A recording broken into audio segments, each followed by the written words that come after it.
Meet Ali Bennett, a friend of mine, a young Muslim born and raised in Sydney, Australia, who has lived quite a successful life. However, it was only recently that his life took a dramatic turn. This is Ali's story. Where are you at now with your life? What's happened to you? And at this point in my life, wallah, I've been gifted, alhamdulillah, by Allah, with cancer throughout my body, and I've changed my whole life to sort of helping people. Why do you call it a gift, Ali? And alhamdulillah, it's a gift because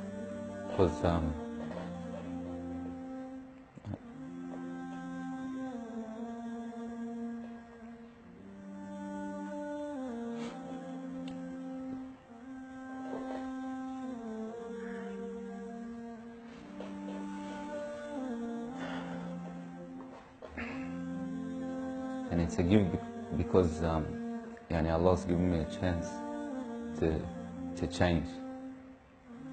What has having cancer, what has it opened your eyes to?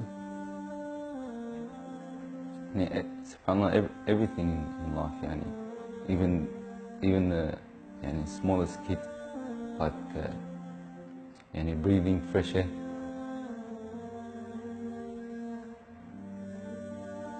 Do you feel like you used to take that for granted before?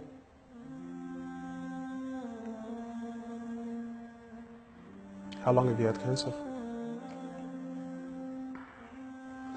4 months now. Ali was diagnosed with stage 4 cancer and given only 7 months to live.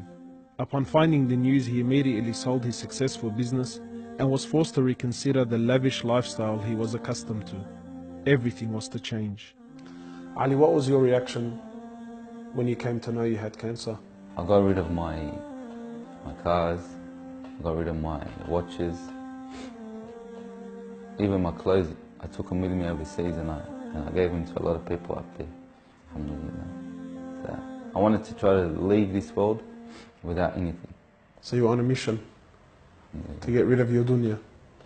It wasn't until Ali invited us into his room that we truly understood the luxurious lifestyle that he was living and the extent of the sacrifice that he was making.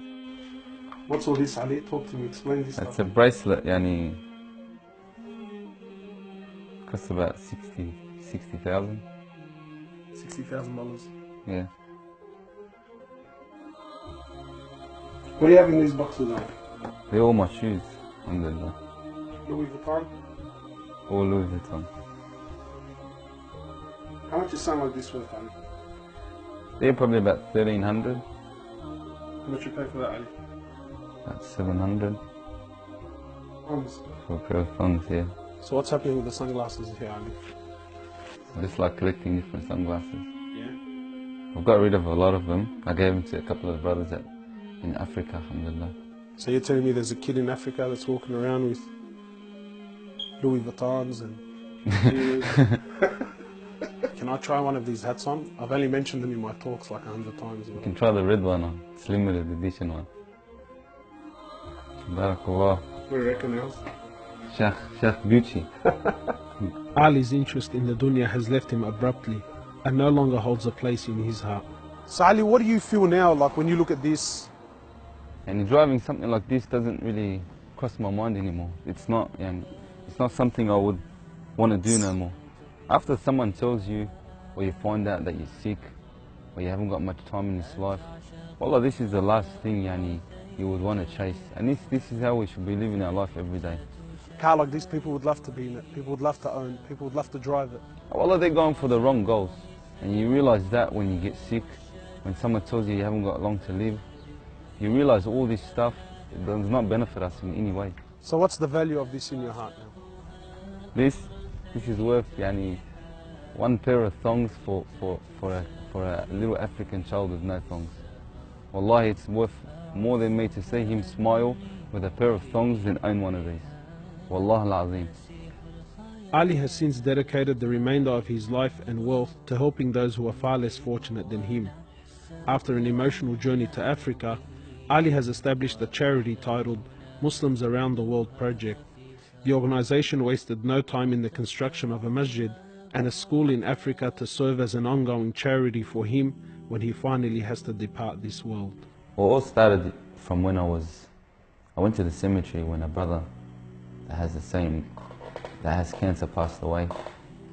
And I was at the cemetery and I was just thinking to myself, you know, after you go, there's nothing. There's no one there for you. No mother, no father, no brother, no sister, except for your deeds. And even your money is not going to be there for you. So the only thing that's going to be there for you is a sadaqah. And that's the only thing that's going to help you gradually through your time in the grave till you get to the ultimate destination. As the reality of death further sinks in, Ali spends most of his personal time in preparing himself for his final meeting with his Creator, Allah. The Prophet of Allah says, sallallahu alaihi wasallam, more or less, he says, he who loves to meet Allah, Allah loves to meet him. And he who hates to meet Allah, Allah hates to meet him. Are you loving to meet Allah? Because of this cancer, I've been advised by one of the brothers to take a special drug to help me with pain and stuff. And subhanAllah, it's very strong.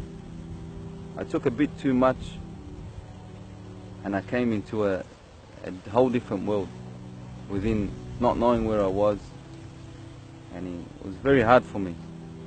And subhanAllah, I actually seen things I've never seen before.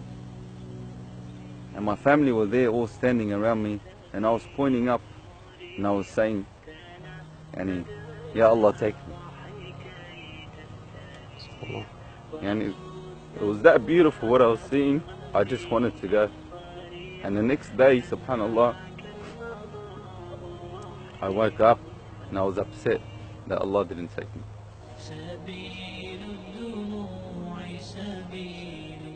Well, I ask Allah subhanahu wa ta'ala to purify you and to give you shifa, to keep you around us for a long time.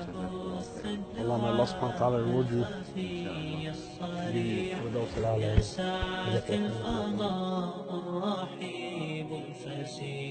سبيل الدموع سبيل مريح تنهدى يا صاحي كي تستريح وبث الدعاء الخفي الصريح يا ساعة الفضاء الرحيب الفسيح.